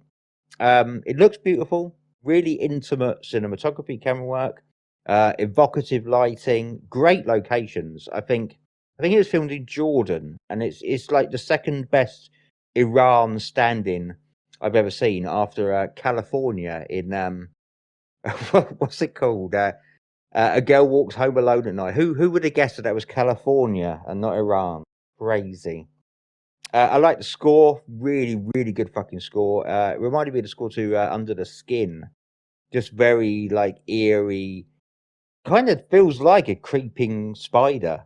It's a really, really ominous little score, and yeah, it's just is excellent. Like I said, like it comes close to kind of genre over familiarity, but instead it kind of uses that over familiarity to really great effect. This happens every day, is what it's saying. This happens every day all over the world, and it is quite depressing in that respect because I see the kind of othering that goes on in this film every day on Facebook, every day on social media. A gross amount of othering in this country for trans people, for immigrants, and yeah, this really tapped into that othering and what it can lead to, and it was pretty grim, but excellent as well. So cheers for making me watch that again, Kevin. You're welcome. I am pleased that went down so well with everyone. I've been impressed since I watched this a while ago. I'd heard good things about it, so I managed to seek it out as soon as it was available, and yeah, um, I I don't know. I can't really add too much to what you've all said, apart from I would easily slot this in any kind of film program that was also making use of the likes of Memories of Murder and Zodiac, because as much as it's about what's going on, and it has, as Crew said, sort of genre elements that are there. There are times that are very very creepy, very horrible.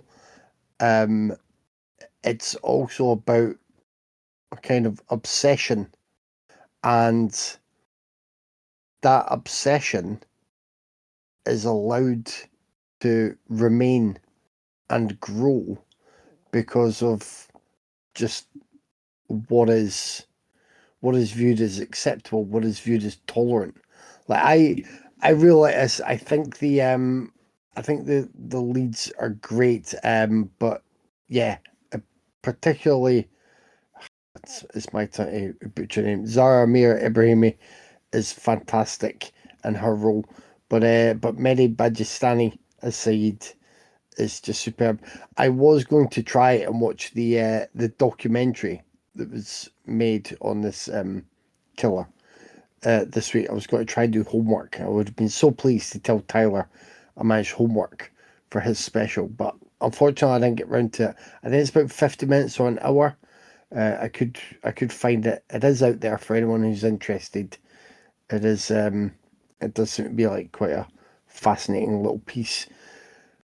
But it's these people who won't let up. One, for the power of good against so many that just wanted to drop it, because again, we are also still in a situation where in so many places around the world, whether you consider yourselves part of civilized society or whether it's a pocket of society that you would look down upon because you think it's in a less developed part of the world, everywhere around there are sex workers there who are viewed as lesser than people, and that hasn't changed for centuries, decades. I mean, I remember, I think I mentioned to you guys, I went to the Edinburgh Festival once to watch a play that was about the Yorkshire Ripper case here in the UK, quite a famous one.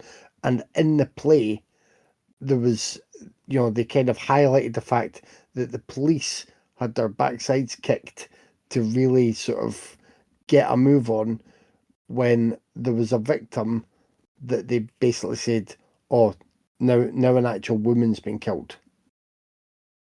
This was after prostitutes had already been killed, but they classed this victim was a woman. I think she was a mother. She was someone that they were like, yeah, the press are going to want us to start getting results on it. And that was back in, I want to say, sort of 70s, mid to late 70s. And that attitude stems from like just history, and it pervades everywhere still today. So you've got that. That's why like Holy Spider is infuriating in some ways. And there will be people that watch this and think, oh, it's because, you know, it's set over in Iran and, you know, they have different attitudes. But it's not. It's something you could replicate in so many places. Because there are so many people that would probably shrug with this situation. But for me, what I was reminded of on this viewing was, I mean, there's that horrible killing that doesn't go as smoothly as he wants it to. That brilliant character that really tries to fight back. I, I love that moment because it upsets his sort of his flow, his balance, his viewpoint, thinking that you see the panic in his eyes, and he realizes he might have to work that bit harder to commit a killing compared to it all just being handed to him on a plate as he views it. So I really like that sequence. I'm always sort of rooting for the character going against him. And The actress is also, really good. yeah, she's fantastic in this. And also, I guess I should have put a spoiler warning. I'm sorry. Said's face when he sees no car is fucking brilliant, because that is so satisfying. Like, that is a character who thinks everyone is going to go along with whatever plan may be in place to pretend that justice has been served and to then get him away. I mean, it's one of those just top movie moments for me. And you get to see him developing a bit of fear, a bit of panic. And yeah, it's just, I mean, it's brilliant. And I agree with Craig though, the boy who plays the young son is I mean, he's great. He's terrifying. He has one or two moments that are like they have your hairs on your arms standing on end. It's creepy and horrible, and really shows in an unsubtle way that how this messaging continues to pass along between generations as it has for so long, and that's, you know, that's horrible to think of. This is a victory at the end of the day, but it's a small victory, and many would class it as probably a victory that's too little too late. But sometimes you've just got to sort of, yeah, take the win and work hard to force yourself to view it as a win, because there are going to be so many losses and so many other punches that would just spin you around. I was happy to revisit this one. I'm glad you all liked it. And Dave has left me with Kokomo City. Now, so I think if you're doing a checklist of people who would have a hard time from others, from those in positions of authority trying to restrict and repress and erase you, then, you know, you've got sex workers, I think, and they keep trying to put laws in place to make it harder, and it will make life just tougher for them. You've got black people who are still being, daily harassed and killed and murdered, and just it's still, you know, it's it's not a good situation. And as Craig has alluded to earlier, you've got members of the trans community who are the latest whipping posts for everything, despite the fact that people trying to defend their right to just live their lives have said all of the arguments you're making nowadays against trans people are all of the same arguments you were making against gay people decades ago, and there are arguments being made before that, etc., etc., etc. This is all to say that Kokomo City, uh, I'm not sure if it, well, a documentary, I'm not sure if we got a documentary, like a snapshot of the lives of some main characters here, and the main characters are black transsexual sex workers. So, my God, do they have some stories to tell? And they, I think, are like, I can't even begin to imagine the insurmountable obstacles they see put in their way every single day of their lives. And it's and when you hear them, like when you hear them and realize that this is just a tip of the iceberg of stories that they could have, it kind of pains me a bit once again to just think, like, why is everyone so seemingly content to join a portion of society that just wants to keep punching down and just wants to keep trying to use their fucking second year biology lesson that they remember to erase people they think they feel uncomfortable about because they become obsessed with what might or might not be in their underwear. Kokomo City is a really good viewing experience, though, and it is a mixed bag, I would say, in terms of these stories that you're told, these lives that you're being shown. They have good and bad elements, and there are some people who are like they don't paint themselves in a flattering light all the way through, and I like that. It's just an honest, open look at people who are I've got to say, like,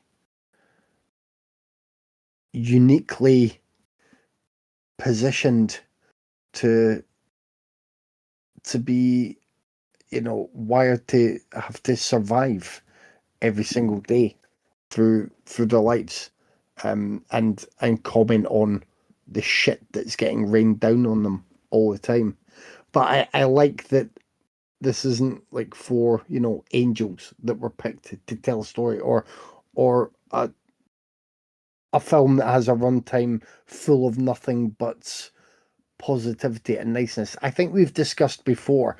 It's difficult though, but when you're looking for representation of people, through the different spectrums that we're now getting slightly better with on screen and movies and in TV and in documentaries, it's really a case of one day full representation and diversity will hopefully be summed up by the fact that not everyone there has to be, if they're representing a certain demographic, they don't have to be a perfect person to represent that demographic. Do you know what I mean? Yeah. Yeah. So that's actually what I found most refreshing about Kokomo City. I wouldn't have liked it if if this was a look at 4 people who were then just being allowed to show that they were being innocent and put upon, and angels deserving of no hardship in their lives whatsoever. Now, nobody deserves the hardship and the nonsense that they will get, as I say, every single day. I just like the fact that there's shades of grey running throughout most people, and trying to paint them all as saints would do no good. I think this is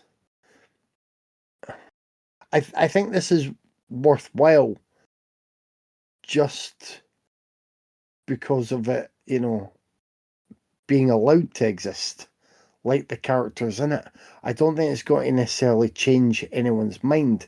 Unfortunately, I don't think it's. I don't think it really gives us any like revelations.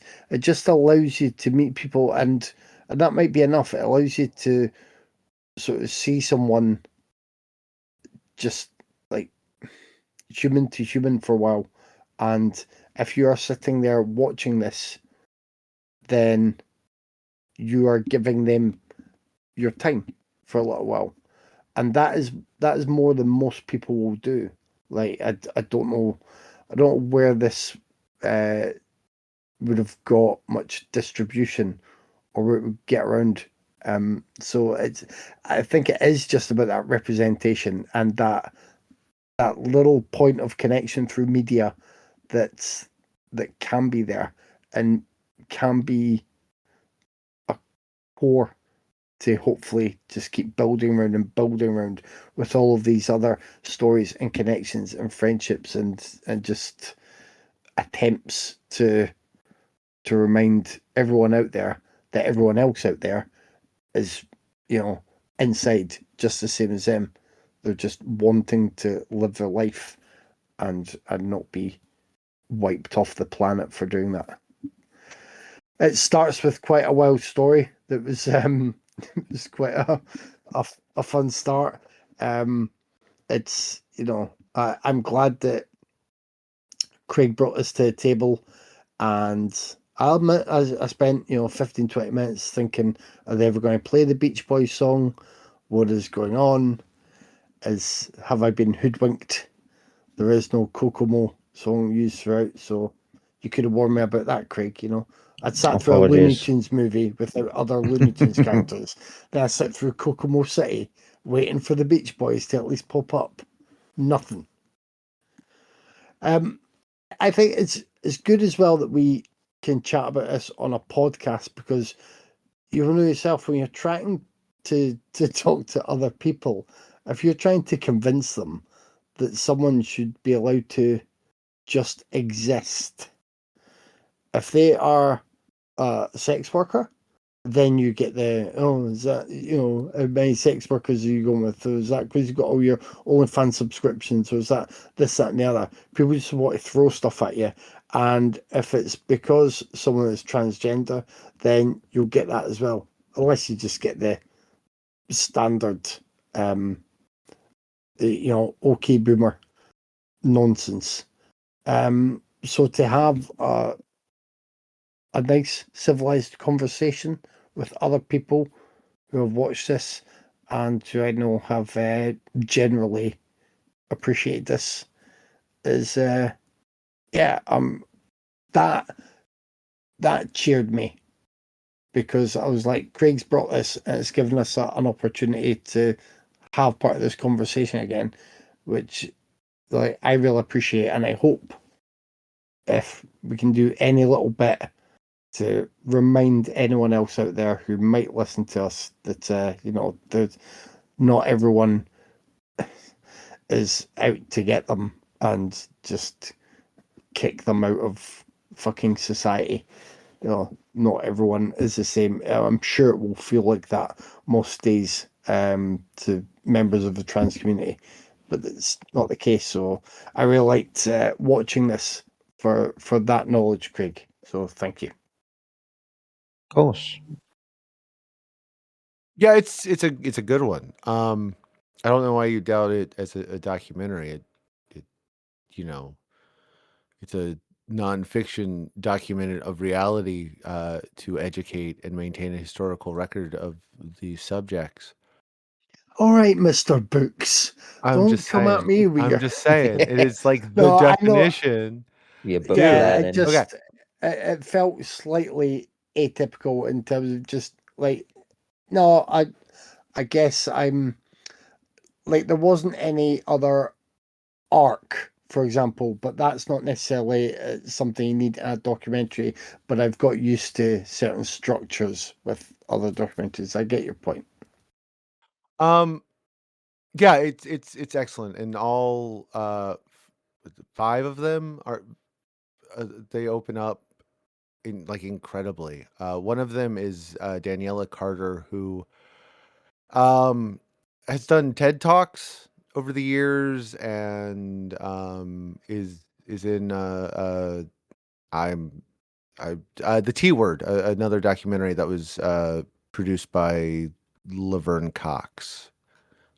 I think that was 2014. Uh, I might be I might be wrong about that year. Anyway, uh, they're very open with their reality and their views. The staged recreations are done with a great bit of tongue in cheek.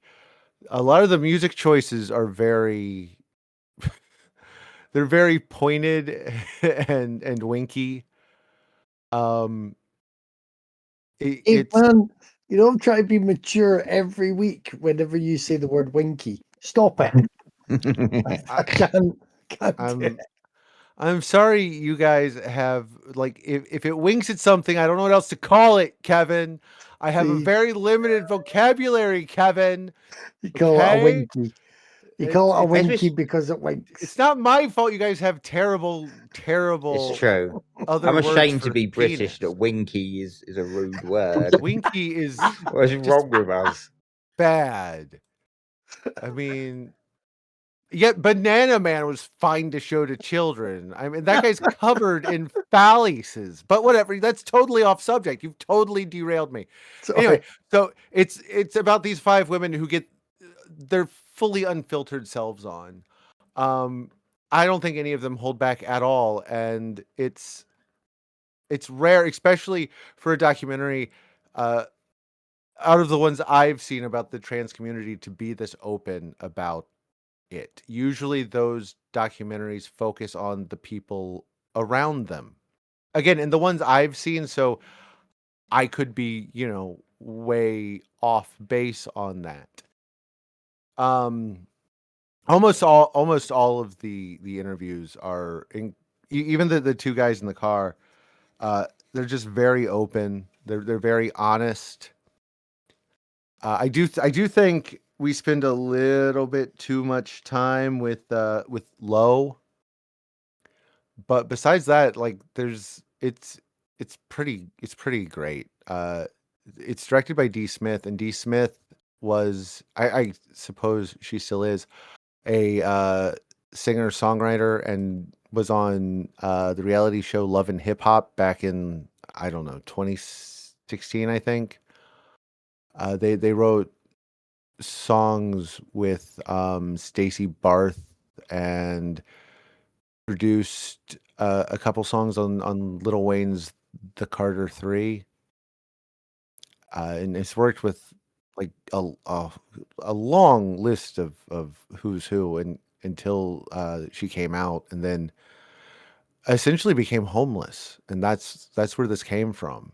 Uh, Her experiences and dealing with other people, and it's really fantastic. I mean, I probably wouldn't put it quite as on par with Paris is Burning or Blue, but it's easily one of the best LGBT documentaries I've seen in a long time. Uh, I really enjoy documentaries when I get to see life through any kind of media. I don't get when folks close themselves off to other experiences and other people's point of views, and I really like when they give you a real glimpse into the person, and this does it 5 times over. It is fantastic, and it's worth your time. It's worth looking up. It's worth hunting down. It's actually been released by Magnolia Pictures in the U.S. I believe there is a disc release. I meant to double check, but I didn't. It did get an actual release. You can find it pretty easily. I believe it broadcast. You can watch it on Showtime in the States. I don't know how long that's going to be since, Paramount Skydance owes Showtime, and Paramount Skydance is not really open to anyone that isn't, white men anymore. They've made their stance on things ridiculously clear. So, if you have to, take to the 7 seas, it's worth it. It's worth being able to see how other people live, especially a community and folks from a community that don't really get any kind of that I can think of any kind of reference or use outside of one character on a Netflix show and some crime blotter spots when something terrible happens. No, it's a good one. It is well worth looking up. Yeah, this was such a great doc. It's expertly made and crafted. Even when it's essentially just talking heads, it's gorgeously shot in this stark black and white. I mean, D. Smith gives it a very music video style aesthetic too, which I loved. Her coming from the music industry is no surprise when you watch this. And it shows you even docs in their simplest form. If your topics are as charismatic as these 4 women, you have struck fucking gold. It's a documentary about 4 black trans sex workers, and I could honestly watch them discuss their lives for hours and hours on end. I feel 73 minutes just wasn't nearly long enough with them. I mean, it's incredibly moving, yet at times funny and super energetic, but still really raw and real. I wasn't sure if the reenactments would work. Sometimes reenactments can be like super, super cheesy, but they really work here. And I loved how they were used in this. It explores the culture of sex work with total respect, as well as the black community. I mean, there's positives and negatives with every single job out there in this world. So it would feel insincere if everything was just all roses and sunshine with every story. I loved all the stories in this, but it also touches upon transphobia and homophobia and racism, among many other things. I mean, Dee Smith, being a black trans female herself, really brings this doc to just a whole different level. And as Kevin said, I couldn't imagine what they have to go through on the daily. I mean, and it breaks my heart to even think about it because everyone truly deserves happiness in this world. Just let people live their lives. You homophobic pieces of shit. Anyways, that was just a small tangent. I love this one. Fantastic pick, Craig. This was a week full of bangers. So this is just one of the best weeks of the show in a while. So yeah, love this one. Yay. Yeah, my pick. This one blew me away. It's like Tyler said. It's the perfect combination of style and subject because style wise, it looks fantastic. You got the high contrast black and white photography looks fantastic. It's got that informal quality and intimate quality that really helps bring forth the personalities of subjects, and it's incredibly well edited, especially how it's edited in relationship to the soundtrack. Like everything about the way it's presented is really effective, but it's the subject and subjects that are where it really excels. Like beyond anything I would have expected from it. It's just my problem with modern documentaries, and this kind of ties into what Kevin was saying. My problem with modern documentaries is a lot of the time these days they play out narratives. Like they lead you by the nose until they clonk you on the head with the point. The point. The end is solidified before the cameras roll, and for me, that's not documentary. That's propaganda, and it can be propaganda for a good cause, but it's still propaganda, and it feels dishonest. And Kokomo City is nothing but honesty, just a series of very open, painfully honest conversations where each one is kind of like an individual brushstroke, and it's all coming together piece by piece until you get to the end, and you can see the whole thing. You can visualize it. I mean, as much as us four can comprehend, because I was talking to Dave about this in the week. I don't want to. I don't know how to put this without being condescending, but I'll try my best. When I say these women they're smart, they're aware, they're self-aware, and incredibly woke. What woke actually means. These are some woke ass women. That's not me being surprised that sex workers can be smart. I'm not a fucking asshole. It's that these women, and Daniela Carter in particular, they are firing on cylinders that I don't even have. Like, they're deconstructing really complex topics like about gender and sexuality and race, and they're doing it in a way that only someone with a constant need to understand the world in order to survive the world can do it. They need to be as smart and as woke as they are, because it's a matter of fucking survival. Honestly, especially every scene of Daniela Carter laying in a bathtub with a hair cap on, just dropping these insane truth bombs one after the other. It was kind of mind blowing.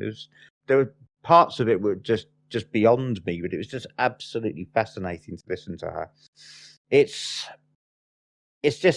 great, and it's just horrifying that these people.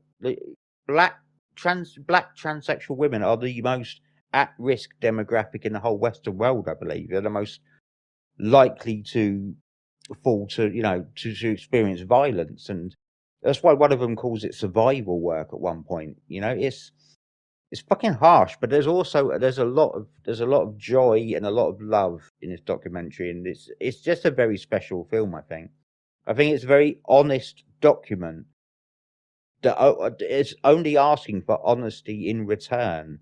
But you see those guys, they're in a car and they're talking about this subject, and they say, like, if you like trans women, go hard for trans women. Just go for them. Because, like, what are they going to say? What is anybody going to do? Just be honest. Don't live a lie. And, that's what I came away with the most from this. Like, if we could all be honest with ourselves, all of us, we could save a hell of a lot of pain. Because, as I said, one of the subjects of this documentary has been murdered. Was murdered before it got a wide release, and it's just shocking that we're in this place in 2026. So I couldn't recommend this more highly. Go and watch Kokomo City, because it is absolutely fascinating. I'm going to find out. I'm going to look up those Daniela Carter TED Talks, because she is one of the most fascinating individuals I've seen on on film. So yeah, I'm really glad you guys all liked it as well. Okay, it's time to pick one, and this is a tough one. It's a hard week. It's a really difficult week. I'm gonna say for me, it's not A House of Tolerance or Salon Kitty, and it's not that they're bad movies. I think they're both good movies you should watch, but the other two are just, for me, incredible. I mean, it's a tough one, but I think I'm going to give the edge to Kokomo City, just because I know I can talk people into Holy Spider without really leaning on them, and this one you should watch Kokomo City. It's excellent. I go for Kokomo City as well because I've kind of cheated by using a documentary, but because it's real, because the reality of it hit me harder than anything else this week. This was a hard week, being that every one of these movies are all fucking great. And and I mean that sincerely. Every one of these movies are all great, and y'all should watch every single one of these movies this week. I am going to go with House of Tolerance because that is in my top 50, and I think that movie is just perfect. But like I said, you can't go wrong with any movie this week. So watch them all, That was every single one of them. that I was mean, my you could second go. second Yeah. choice. Well, I wanted Tyler to go first, so we'd find out if he was, going to give you the sweep or not. We Great, all mate. knew he wasn't going to. I know, but I had hope in my heart. But Dave, you've made a compelling point. I was going to go for Holy Spider for the moments that really like cinematically impressed me. But considering the conversations that we've had over the years as well, but this evening, yeah, it's got to be Kokomo City. If we can encourage others to watch it and hear some of those stories, I think, if one person would do that, then hey, that would be worthwhile. I mean, this was the first. Kokomo City was the first film I watched for this special, and I thought, well, that's one. I'm sorry, but I might enjoy the other, thing, but that's my winner. And then I watched House of Tolerance, and then as soon as we got to the credits, I was like, oh fuck, like it's gonna be close. And then Holy Spider was so good. It's been a banger week. I didn't dislike any of the films, and it was a Tyler sex worker special, and I liked all the films. What's going on? Oh, dude, I had the weirdest disconnect from reality after I watched, because I watched the order I went Kokomo City, Salon Kitten, Kokomo City, Salon Kitty, House of Tolerance. No, Holy Spider, then House of Tolerance. And yeah, like each time I was like, this is gonna be the one that disappoints me. This is gonna be the one that I'm just gonna be like, fucking Tyler. But no, it didn't happen. It didn't fucking happen. So before I came on to record, I was like, fucking Tyler, how the fuck? That means he's been fucking holding out some good shit for fucking years, and it's a fucking choice. It's a fucking choice. He's not compelled. I always thought he was compelled, but no, it's a fucking choice.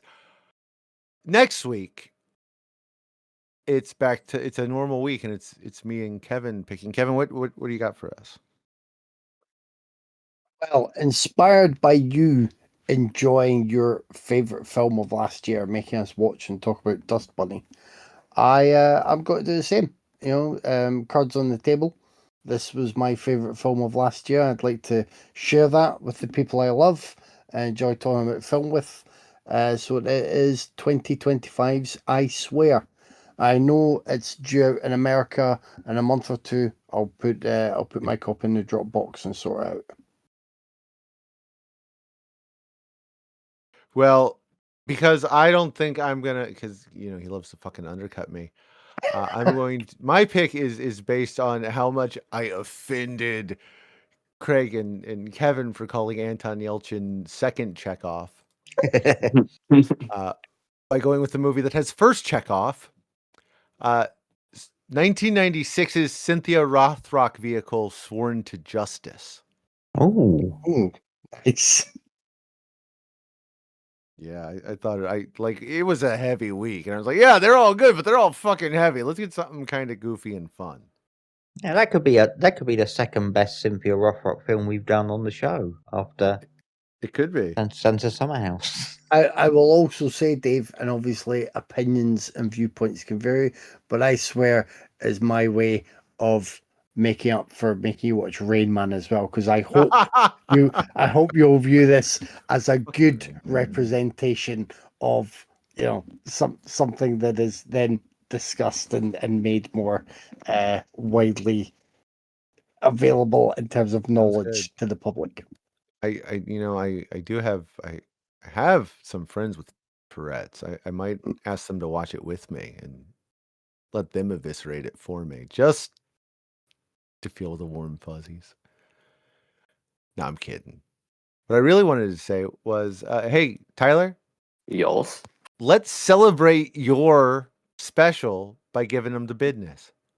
I am taking a bow as I read this. We're on Instagram, Raiders_of_the_ podcast. We're on Facebook, where I sometimes remember to post stuff on Wednesdays. I was going to ask the question, what's everybody's favorite sex worker film? But I think I've asked that question 40 fucking times on the page, so I did not ask that question. Yeah, and I don't think it hasn't changed. We have a YouTube channel where you can like, subscribe, and comment and watch Kevin's awesome videos. He put out a video just a couple days ago. It's good. Check it out. We have a Discord. We have a Blue Sky. And you can always email us at raidersofthepodcast@gmail.com. As always, thanks for listening. Thanks for joining me, guys. I will talk to you next week. Yeah, see you next week, guys. See ya.